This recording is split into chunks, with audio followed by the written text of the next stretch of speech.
कैसे समझाओगे? काबुली वाले को सब्जी बेचने वाले की भाषा अच्छी तरह समझ नहीं आती थी, इसलिए उसे अपनी बात समझाने में बड़ी मुश्किल हुई। चलो देखते हैं तुम अपनी बात बिना बोले अपने साथी को कैसे समझाते हो। नीचे लिखे वाक्य अलग अलग पर्चियों में लिख लो। एक पर्ची उठाओ। अब यह बात तुम्हें अपने साथी को बिना कुछ बोले समझानी है। मुझे बहुत सर्दी लग रही है। तो आप शॉल वगैरह ओढ़ लोगे तो उसे इशारों में समझा सकोगे कि मुझे बहुत सर्दी लग रही है। बिल्ली दूध पी रही है, उसे भगाओ। यानी बिल्ली की तरफ इशारा करके आप कह सकते हो कि बिल्ली वहाँ दूध पी रही है, उसे भगाओ। मेरे दांत में दर्द है। आप अपने गाल के ऊपर हाथ रख के बता सकते हो कि मेरे हाथ में दर्द है, दांत में दर्द है। चलो बाजार चलते हैं। आप बाहर की ओर इशारा करते हुए कह सकते हैं कि मुझे बाजार जाना है। अरे ये तो बहुत कड़वा है। और मुंह बनाकर आप कह सकते हो कि ये बहुत कड़वा है। चलो उधर गया, चोर उधर गया है, चलो उसे पकड़े। चोर की तरफ इशारा करते हो आप कह सकते हो कि चोर उधर गया है, चलो उसे पकड़े।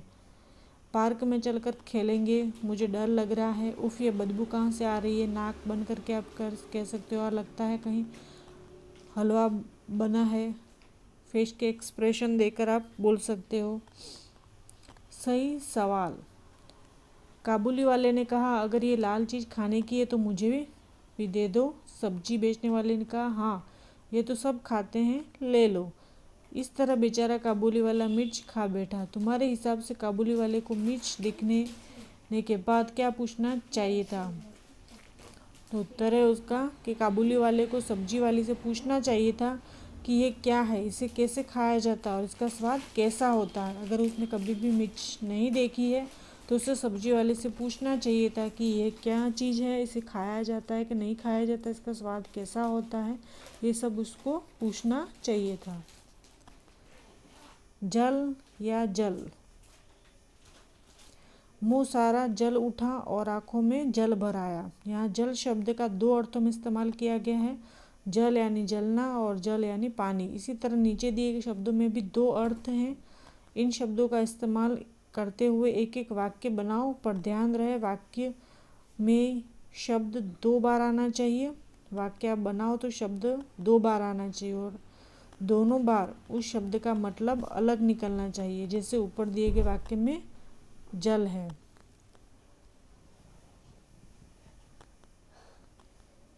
हार। जीत का हार पहनना चाहता था पर हार गया। एक हार होता है जो गले में पहना जाता है और दूसरा हार वो होता है जो जीतकर हार जाते हैं। आना। 4 आना लेकर आओ जाओ और ट्रॉफी लेकर आना। एक आना होता है पैसा और दूसरा आना होता है जब हम कहीं गए हों और कोई कह रहा है जल्दी आना। उत्तर। राजकुमार ने कहा, इसका उत्तर उत्तर दिशा में छिपा हुआ है। तो उत्तर, एक तो प्रश्न का उत्तर देते हैं वो और एक उत्तर दिशा होती है। फल। फल चुरा कर तोड़ने का फल ठीक नहीं होता। एक फल होता है जो हम खाते हैं और दूसरा फल होता है जो कर्म करके हम उसकी इच्छा रखते हैं। मगर। मैं नदी किनारे गया मगर वहाँ मगर नहीं मिले। एक मगर होता है जो पानी में रहता है और दूसरा मगर वो होता है जिस चीज़ की हमें कामना होती है लेकिन वो चीज़ हमें नहीं मिलती है तो हम इस मगर का इस्तेमाल करते हैं कि मगर वो चीज़ मुझे नहीं मिली। पर। यहाँ पर रखे मोर के पर गिनो। पर एक होता है शब्द होता है और दूसरा पर होता है मोर के पंख। छाटो। कविता की वे पंक्तियाँ छाट कर लिखो जिनसे पता चलता है कि काबुली वाला कुछ शब्द अलग तरीके से बोलता था। 2 तिल 2 तोल। छिमिया फक्त 4 आने की। कुंजड़िन से बोला बेचारा ज्यों त्यों कुछ समझा कर। काबुली वाला कंजूस था। जा तू अपनी राह सिपाही, मैं खाता हूँ पैसा। उसने जब ऐसा जवाब दिया कि मैं खाता हूँ पैसा तो उससे पता चलता है कि काबुली वाला कंजूस था। मिर्च बहुत तीखी थी। बहुत मुंह सारा जल उठा और आंखों में जल भर आया। उससे पता चलता है कि मिर्च बहुत तीखी थी।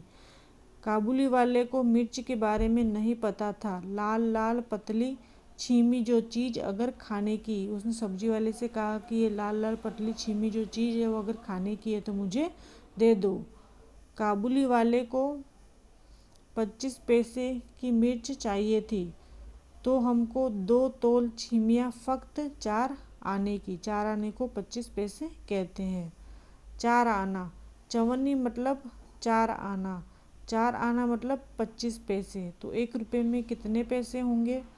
अब बताओ, अट्ठन्नी मतलब और इक्कन्नी मतलब और दुअन्नी मतलब। तो चवन्नी मतलब तो हो गया 4 आना, और 4 आना मतलब हो गया 25 पैसे। तो 1 रुपये में कितने पैसे होंगे? तो 1 रुपये में 25 पैसे के यानी 4 सिक्के यानी 16 आने। 25 के पैसे के 4 सिक्के होंगे तब 1 रुपया बनेगा। अब अट्ठन्नी मतलब 8 होता है, इक्कन्नी मतलब 1 आना और दुअन्नी मतलब 2 आने। तुम पूछोगे, तुम बाजार गए, दुकानों में बहुत सी चीज़ें रखी हैं, तुम्हें दूर से ही अपनी मनपसंद चीज़ का दाम पता करना है, पर तुम्हें उस चीज़ का नाम नहीं पता। अब दुकानदार से दाम कैसे पूछोगे? जैसे ये सब चीज़ें रखी हुई हैं, आपको नाम नहीं पता है, ये जलेबी है आपको नहीं पता, ये पतंग है पता नहीं है, तो आपको इशारों में इस चीज़ की ओर इशारा करके आपको उसका दाम पता करना है। तो कैसे करोगे? तो हर चीज़ की ओर इशारा करके या उसे उठाकर पूछेंगे कि इसका नाम या दाम कितना है। बातचीत के लिए, काबुली वाले ने मिर्च को स्वादिष्ट फल क्यों समझ लिया? तो उसका उत्तर है, काबुली वाले ने इससे पहले लाल मिर्च नहीं देखी थी, इसलिए उसे लाल मिर्च को स्वादिष्ट फल समझ लिया। सब्जी बेचने वाली ने क्या सोचकर उसे झोली भर मिर्च दी होगी? तो उत्तर है, सब्जी बेचने वाली को पहले तो काबुली वाले की बात समझ में नहीं आई, फिर उसने सोचा कि इसे लाल मिर्च ही चाहिए होगी, अतः उसने काबुली वाले को झोली भर मिर्च दे दी। पहले तो सब्जी वाले को काबुली वाले की बात समझ में नहीं आई कि मिर्च क्यों मांग रहा है, लेकिन उसे लगा कि शायद घर पे मिर्ची की ज़रूरत होगी, तो उसने झोली भर मिर्च दे दी। सारी मिर्च खाने के बाद काबुली वाले की क्या हालत हुई होगी? तो उत्तर है, सारी मिर्च खाने के बाद काबुली वाले की हालत बहुत ख़राब हो गई होगी। उसकी आँख, नाक तथा मुंह से पानी गिर रहा होगा, जीभ, गले और पेट में भयंकर जलन हो रही होगी। मिर्ची सारी उसने खा ली थी, तो ये उसकी हालत हुई होगी, बहुत ही परेशान हुआ होगा। अगले दिन सब्जी वाली टमाटर बेच रही थी, क्या काबुली वाले ने टमाटर खाया होगा? तो उत्तर है, अगले दिन काबुली वाले ने टमाटर नहीं खरीदे होंगे, क्योंकि वह डर गया था कि पता नहीं इसका स्वाद कैसा होगा। वो मिर्ची खा के पछता रहा था, इसलिए उसको वो टमाटर नहीं खरीदेगा, क्योंकि मिर्च लेकर उसे परेशानी हुई, तो शायद उसे लगे कि ये चीज़ लेकर भी मैं परेशान होऊंगा, इसलिए उसने वो टमाटर नहीं खरीदी। आगे पीछे, कुजनीन से बोला बेचारा ज्यों तो कुछ समझाकर। इस पंक्ति में ऐसे भी लिख सकते हैं, बेचारा ज्यों त्यों कुछ समझाकर कुंजनीन से बोला। ये इस शब्द को इस तरह से भी लिख सकते हैं। अब इसी तरह इन पंक्तियों को फिर से लिखो। हमको 2 तोल छिमिया फक्त 4 आने की, तो इसको हमको फक्त 4 आने की तोल 2 छिमिया, इस तरह से भी लिख सकते हैं। वह खाता ही रहा मिर्च की छीमी को सिसियाते, वह मिर्च को छीमी को सिसियाते खाता ही रहा। जा तू अपनी राह सिपाही, मैं खाता हूँ पैसा, तू अपनी राह जा सिपाही, मैं पैसा खाता हूँ। एक काबुली वाले की कहते हैं लोग कहानी, लोग एक काबुली वाले की कहानी कहते हैं, इस तरह से भी लिख सकते हैं। मुंह में पानी, लाल लाल मिर्च देखकर काबुली वाले के मुंह में पानी आ गया। तुम्हारे मुंह में किन चीज़ों को देखकर या सोचकर पानी आ जाता है? तो रसगुल्ला, चॉकलेट, केक, आम, चाट और रसमलाई, इन चीज़ों को देखकर मुंह में पानी आ जाता है। कविता करो, अपने मन से बनाकर एक कविता लिखो। आपके अपने मन से बनाकर एक कविता लिखनी है।